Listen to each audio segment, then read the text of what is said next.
What is up, Diecast collectors? Welcome back to another video here on Project 94. Today, we are going to be taking a look at Brad Keselowski's 2022 Solomon Plumbing Bristol Dirt Race version Ford Mustang for RFK Racing.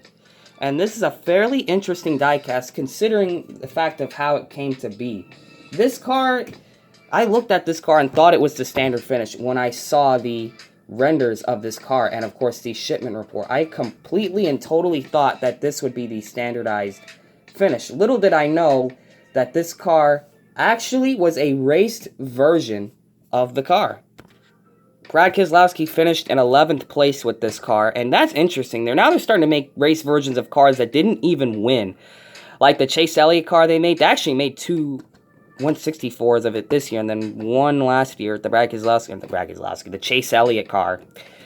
So this is kind of interesting to see that this is a car that was made. Like, they really did not have to do this for us, make this a race version, but they did, and that's kind of the cool factor about this one. So here it is. Really, really cool car, and yeah, this thing is pretty used up. I didn't even know it was this used up. Like, wow, this is quite detailed.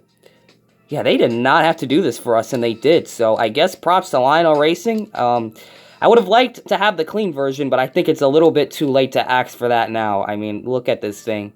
It is completely used up. Big time on this one. So you got number 6, RFK. Got the very dirty front end with the dirt bag in the front. Of course, the Solomon Plumbing with the little air vents that are blacked out. Got Brad Keselowski. Got Sunoco, Goodyear, NASCAR Cup Series, the number 6, Solomon Plumbing. Mac Tools, and I can't read the other logos. Does that say Siemens on there? No, that's a Hendrick sponsor. Can't have that on there. Yeah, I can't really read those. They're really full of dirt. Brad Keselowski, you got Ford, Solomon. Is that Celsius on there? That looks like it's a Celsius. You got Castrol, Violet Defense. You got Kohler Generators right there. And dang, I really cannot read that logo. That's next to it. Got Fastenal, Kohler Generators. The back has Solomon Plumbing, the rear view camera, the RFK, the 2022 registration sticker and all that. The license plate number 6. Solomon Plumbing, Keselowski, and 2 of the Solomon Plumbing logos again. So we're going to look at the paint scheme first. It's spray painted white, black splitter, and black spoiler. It starts out with the little black stripes, and the green just kind of spikes across the front and goes across the side in a very interesting way. It's got some green gradients wrapping around the windshield, of course, with the black stripe following suit. And of course, you got the black stripe going underneath the Keselowski stripe. That's a template thing. That's a little template this team has for that little stripe there. The black kind of wraps around the recorder panel, kind of stops around the bioethanol logo right there. And of course, it's got the green gradients. And it's going to go wrap all the way across, and then it's going to stop at the corners of the sides of the deck lid right there. So that's going to be all white. And the back of it just continues the white stripe that was with the little Keselowski little stripe, and it's all black with a bit of the dark green. Of course, the black splitter, and of course the numbers. So on the top you got that dark green outline, the bright white bold outline, and the black number fill in.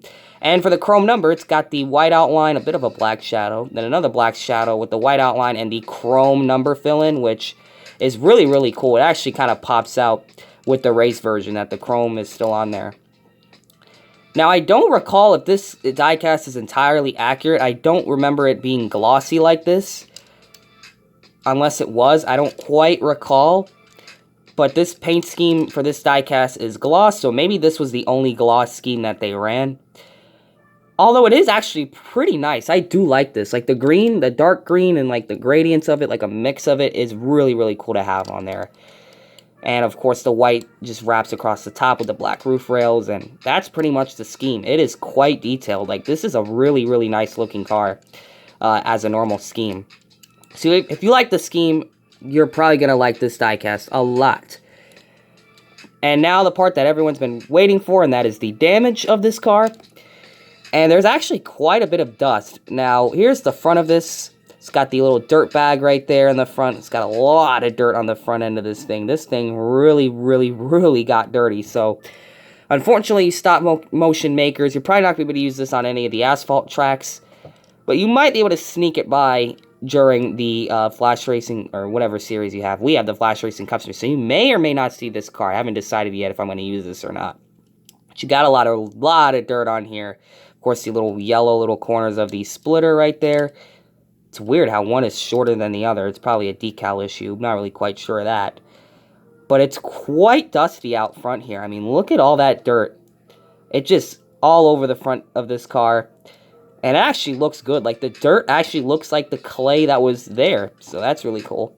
Side skirt's got some dirt on there. This side's pretty alright. And then you look at the quarter panel, which is just full of nicks and scratches and just dirt. That is big time. I think that's the most damage on this car, actually. You got some more. You got some crinkled bumper going on right there. The slight scratch and scruffiness of that rear quarter panel, the left rear. Back's got some dirt and scratch marks, and believe it or not, there's actually a double printed exhaust right there, which is just great for Lionel. Of course, you got a little scratch right there on the corner panel because you're probably power sliding or probably hitting the fence a little bit there. Some more damage. Of course, got some pretty bad scratches on the side right there from the race. And of course, the part that's probably the coolest, the tire marks actually on top of the chrome number, which is really interesting. Really, really cool how they were actually able to print over the chrome number. That is really, really cool for the race version. Got some more the dirt on around the front right here. And of course, the tire marks actually got onto the side skirts. So they must have been really riding up the side of each other for this much tire to be on that. That is just pure damage. And of course, you got the little pit arrows so they know where to lift him up. So it's a fairly detailed car, you guys. Just a lot of detail to it. The rims are very particular with its color. It's like a dark grayish color. It's like they cannot find like one type of way to paint these rims. So here's the front of the car. Here's the hood. Here's the right side. Here's the back. Here's the deck lid. Here's the roof. Here's the left side. And the underbody of the car. Would have been cool to get some dirt under there just for extra detail, but it's no big deal. And that is going to be the Brad Keselowski 11th place race version. Bristol Dirt race version, which is just interesting. They gave us a Solomon Plumbing car as a raced version. So that was quite unexpected. Definitely was not expecting this to be a race version. But of course, the pictures are really, really small of the shipment report. So it's very hard to tell what is what. But this is a kind of a quite decent surprise for the collectors. So thank you all for checking this video out. Comment, like, and subscribe, and we will see you guys in the next Diecast review here on Project 94. And always remember to make sure you know what you're doing when you're putting decals on your diecast.